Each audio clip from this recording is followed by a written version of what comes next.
Bismillahirrahmanirrahim. Assalamualaikum warahmatullahi wabarakatuh. Alhamdulillah, wassalatu wassalamu ala rasulillah. Wala hawla wala quwwata illa billah, amma ba'du. Allahumma sholli ala sayyidina Muhammad wa ala ali sayyidina Muhammad. Yang sama-sama kita hormati Ibu Kepala Sekolah, peserta wakil, Bapak Ibu Dewan Guru yang pada pagi hari ini sudah mendampingi anak-anaknya, siswa-siswi yang mudah-mudahan selalu berbahagia, sehat walafiat, bisa mengikuti aktivitas KBM dengan baik dan juga dengan ikhlas. Alhamdulillah pada pagi yang sedikit sejuk ini setelah diguyur hujan, mudah-mudahan hati kita juga sesejuk cuaca di pagi hari ini. Baiklah, pada kesempatan kali ini saya akan mengutip sedikit syair dari Imam Syafi'i terkait dengan motivasi belajar kita agar kita kelak tidak menjadi orang-orang yang dilahirkan dengan sia-sia karena kita tidak mau belajar. Man lam yaduk dullat ta'allumi sa'atan tajarra'a dulal jahli tula hayati. Kata Imam Syafi'i, saya ulangi, man lam yaduk dullat ta'allumi sa'atan tajarra'a dulal jahli tula hayati. Barang siapa yang belum pernah merasakan perihnya menuntut ilmu, dzullah di sini artinya perih, walau sesaat, ya, maka ia akan merasakan hinanya atau perihnya kebodohan sepanjang hidupnya. Maksudnya adalah meskipun pada saat ini kita mengalami belajar dengan kondisi yang serba terbatas, tapi jangan sampai keterbatasan ini menjadikan alasan kita untuk malas belajar. Karena lelahnya belajar ini apabila kita niatkan dengan ikhlas, maka Allah akan balas sebagai amal soleh, kelak akan menemani kita di alam kubur kita. Amin ya rabbal alamin. Belajar itu memang melelahkan, jenuh, malas, ngantuk dan lain sebagainya, kumpul dalam satu tempat, ya. Karena memang di situ ujiannya bagi seorang pelajar. Maka kata Imam Syafi'i tadi, kalau kita tidak kuat lelahnya belajar, perihnya belajar, maka kita akan mengalami hidup dengan kebodohan, penyesalan yang luar biasa. Maka dari itu saya kutip sedikit dari kitab Tanbihul Ghafilin. Apa sih keuntungan-keuntungan bagi orang yang belajar? Dikatakan bahwa seorang yang telah sampai kepada orang yang alim dan duduk bersamanya, maksudnya kita belajar bersama, ya, baik siswa, insya Allah kami juga para guru di sini belajar bersama. Siswa belajar menyerap ilmu, kami dewan guru belajar mengamalkan ilmu yang pernah kami dapat ketika kami belajar. Tetapi dia tidak mampu menghafalkan ilmu, maka orang tersebut mendapatkan 7 kemuliaan.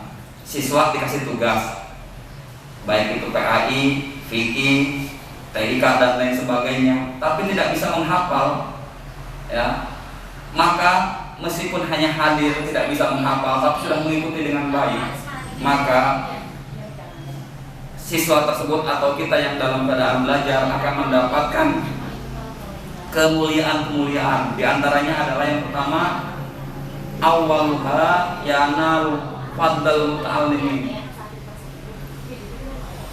Maka pertamanya siswa tersebut akan mendapatkan keutamaan orang-orang yang belajar. Kita tahu ketika seseorang belajar maka akan mendapatkan keutamaan-keutamaan. Di antaranya apa? Salah satunya di antaranya adalah orang yang berangkat dari rumah untuk belajar, niat ikhlas belajar, ingin menghilangkan kebodohan, maka sepanjang jalan sampai kembali ke rumah siswa tersebut berada di jalan atau fisabilillah atau menjadi orang-orang yang syahid. Dalam hadis disebutkan man kharaja fi talabil ilmi fa huwa fi sabilillah hatta yarji. Barang siapa yang keluar dari rumah untuk mencari ilmu, maka dia tetap berada di jalan Allah sampai dia kembali. Artinya, tapi bukan berharap, nauzubillah min dzalik. Ketika seseorang berangkat dari rumah belajar, selesai belajar kemudian kembali ke rumah, sebelum sampai di rumah sedikit lagi masuk gang rumah, terjadi kecelakaan, nauzubillah min dzalik, maka orang tersebut berada di jalan Allah, artinya fisabilillah, maka dia masuk ke dalam kategori orang-orang yang syahid. Kenapa orang yang belajar dikatakan syahid? Karena dia sedang melawan hawa nafsu kebodohan, melawan hawa nafsu kesombongan, melawan hawa nafsu kemalasan. Maka oleh Rasulullah, orang yang belajar dikategorikan orang yang berada di jalan Allah. Ketika wafat maka dikategorikan syahid. Sebagaimana kita ketahui bahwasanya perang terberat dalam hidup kita ini adalah perang melawan hawa nafsu. Hawa nafsu kebodohan, hawa nafsu malas, hawa nafsu keserakahan dan lain sebagainya. Yang pertama tadi mendapatkan keutamaan atau kemuliaan. Yang kedua, madama jalisan indahu kana mahbusan anil dzunubi wal khata'i.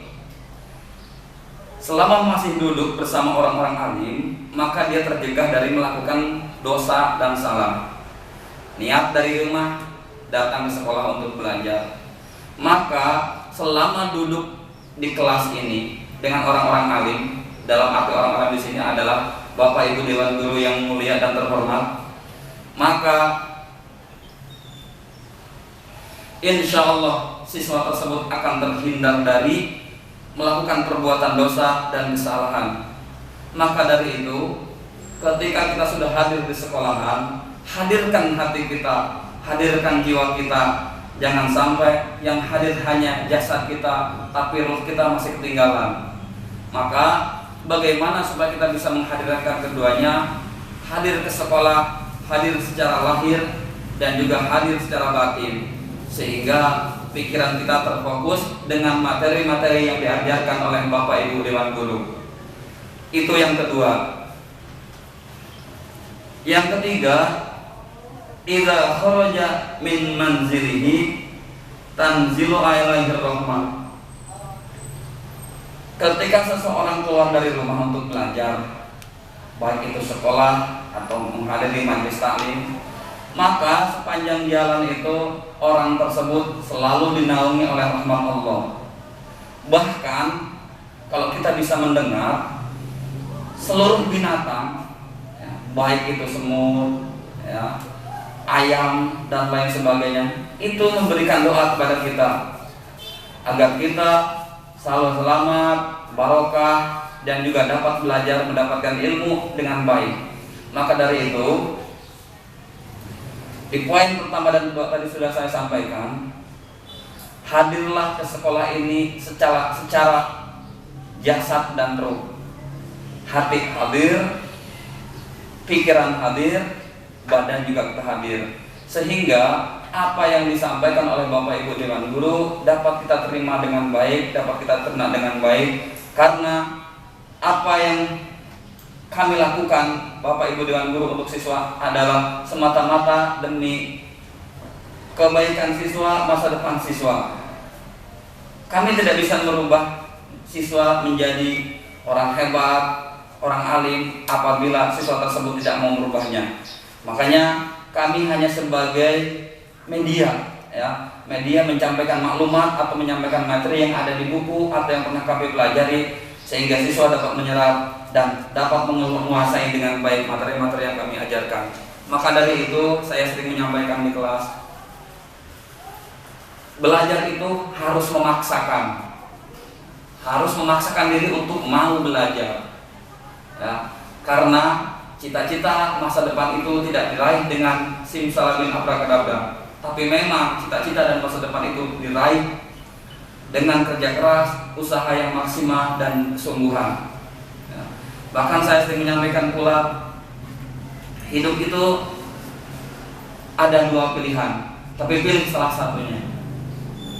Mau menjadi pohon kelapa yang menjulang tinggi tapi dia kuat, diterjang angin, diterjang badai karena dasarnya kuat. Artinya kalau kita berilmu sampai ke atas maka godaannya akan semakin tinggi. Ya.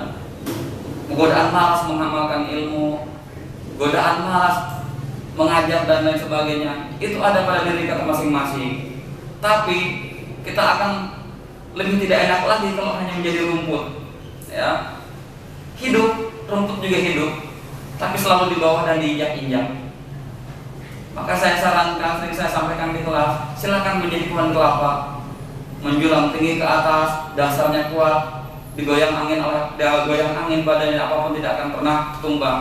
Dan kita belum pernah mendengar ada pohon kelapa tumbang. Artinya, ketika siswa belajar, kemudian dasar-dasar keilmuannya kuat, maka insya Allah kelak ketika kita menjadi orang-orang sukses, Allah jauhkan kita dari perbuatan-perbuatan tercela. Di antaranya adalah terjauh dari perbuatan korupsi, kolusi, nepotisme dan lain sebagainya yang sangat dilaknat oleh Allah Subhanahu wa taala. Maka dari itu, belajar ini butuh keikhlasan, butuh niat, butuh kesungguhan. Bahkan di kitab Ta'lim disebutkan ada 6 poin.